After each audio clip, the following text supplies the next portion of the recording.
Hello everyone, this is Crystal Racing and doing the report for the 2021 Austrian Grand Prix, and let's just do this because that was a great race. And yeah, last night I was absolutely happy when England beat Ukraine 4-0, but although what happened on the last lap though, yeah, let's get on with it.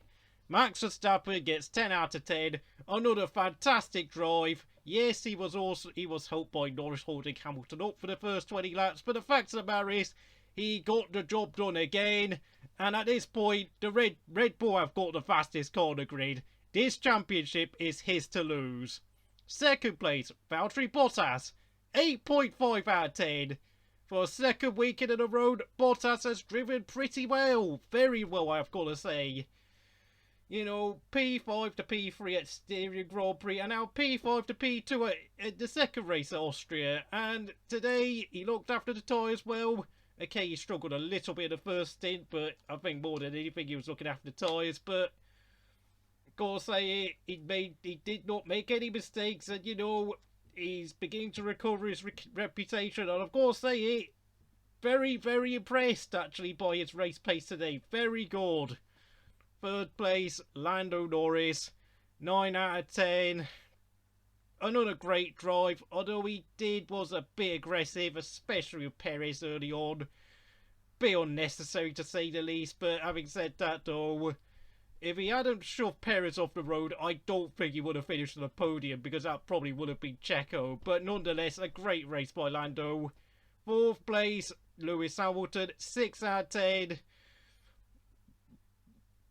Struggled to get past Lando Norris, burnt his tyres out pretty badly, ran over the rumble strips and damaged his floor, and was pretty much forced to settle for fourth place. And yeah, just a very, very, very bad weekend all round for Lewis. Fifth place, Sergio Perez, 6 out of 10.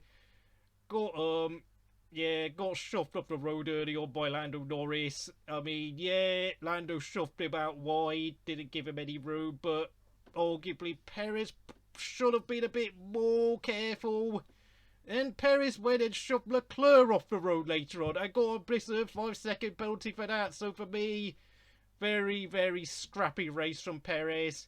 Sixth place, Carlos Sainz, 9 out of 10. A fantastic drive. Well bloody done. Just superb. You know, was allowed to go through to challenge Ricciardo for 6th place. And he did a great job in overtaking Ricciardo. Great, great drive. 7th place. Dan Ricciardo, 6 out of 10. Another terrible qualifying session yet again. And I've got to say, the days of Daniel Ricciardo being touted as a future world champion are surely extinct now. I mean, seriously, yeah, the race was obviously better than qualifying, but then, of course, this is Daniel Ricciardo we're talking about. The guy has never been that great at qualifying, but today, very up and down race, to be honest. Got up the order quite quickly, but never really advanced anywhere near towards the top 5, and then, you know, we struggled to hold off Leclerc for many laps, and then, of course, the Ferraris did the switcheroo, and Sainz got him towards the end, so yeah. Yeah, really, once again, another disappointing weekend for the Australian. 8th place, Charles Leclerc, 7 out of 10. Very scrappy race from the Monegasque this weekend.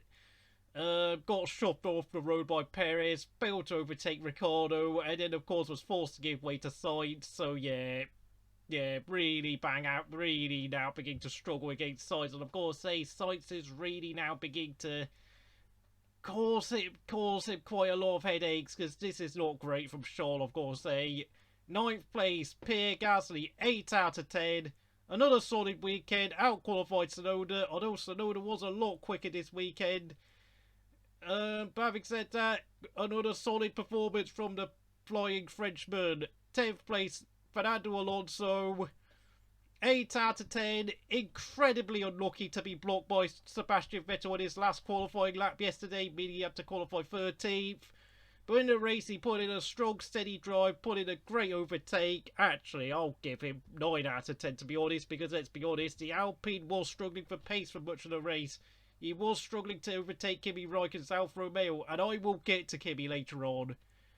9 out of 10 for George Russell, who once again missed out on a points finish for Williams, but his qualifying effort yesterday was absolutely stupendous.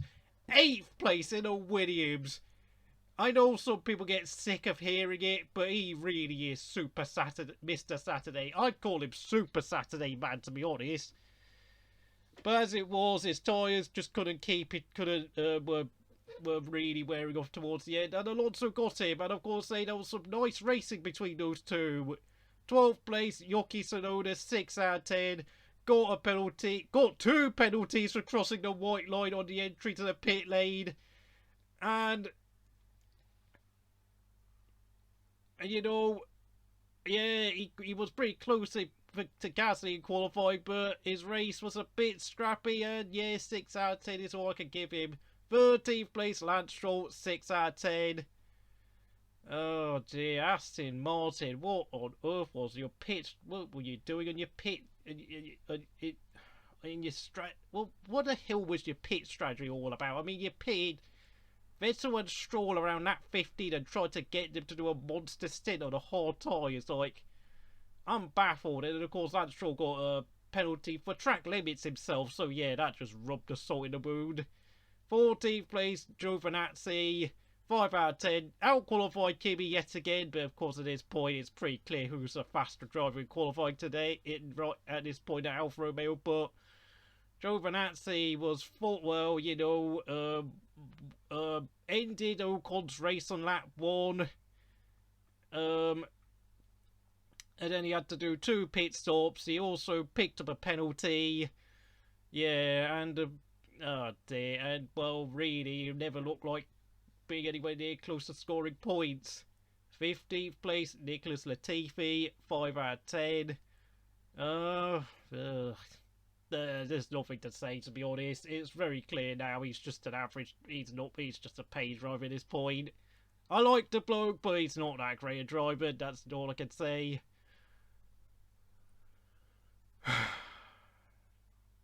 16th place, Kimi Räikkönen, 7 out of 10. I would have given him 9 out of 10 if it wasn't for what happened on the last lap, but as it was, he saw Sebastian Vettel creeping up the inside, and for some stupid reason, he allowed his front wheel to make contact with Vettel's rear left. Good grief, man. I know. I mean, on a few laps previously, Kimi got told by his engineer that he needs to stop breaching track limits at turn 10, and Kimi was furious. And of course, I think the pit strategy team at Alfa Romeo are really struggling at this point. I mean, I can tell Kimi is really angry at some of the strategies and some of the slow pit stops, and it's now finally really pinging him off at this point. And I have to say, I think all his frustration came out when he saw Vettel dive up the inside. I think he was just so peed off. Of course, there's no excuses for Kimi suddenly turning in on Sebastian Vettel like that. It was just, I think he was just so pissed off, and I've got to say it. That was so stupid, to be honest. I mean, oh god, but I've got to say it.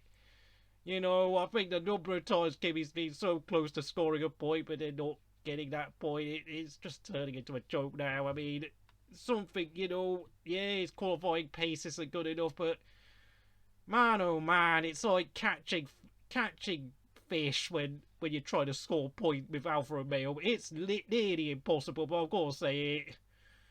Oh man, okay, 17th place, Sebastian Vettel, 6 out of 10. Once again, another victim of Aston Martin's 4D chess pit strategy move, trying to pit them on lap 15 and trying to get them to stretch their hard tyres out for 50 odd laps. I have no idea what Aston Martin were thinking there, and I kind of feel a bit sorry, to be honest. I mean, I know he saw a gap on the last lap when Kimi was fighting with Russell, and you know, it was, you know, yeah, it was a racing incident, but I've got to give 60-40% against Kimi. Just Jesus Christ. Oh, I've had enough. 18th place, Mick Schumacher, 7 out of 10. 19th place, Nikita Mazepin, 5 out of 10. Picked up a 5-second penalty for breaching track limits whilst finishing a minute behind Mick Schumacher. This kid is absolutely rubbish. And of course, the only retiree of the race, Esteban Ocon, 5 out of 10, got taken out by Giovinazzi on the first lap. Yeah, he got out-qualified by Alonso again, and he got knocked out Q1 again. His qualifying pace, I mean, ever since he signed that new contract to go on until 2024, he's been absolutely rubbish. It seems as if he's already got off the boil. I mean, what's going on there? And yeah, I've had enough. Thank you for watching, listening. Whatever.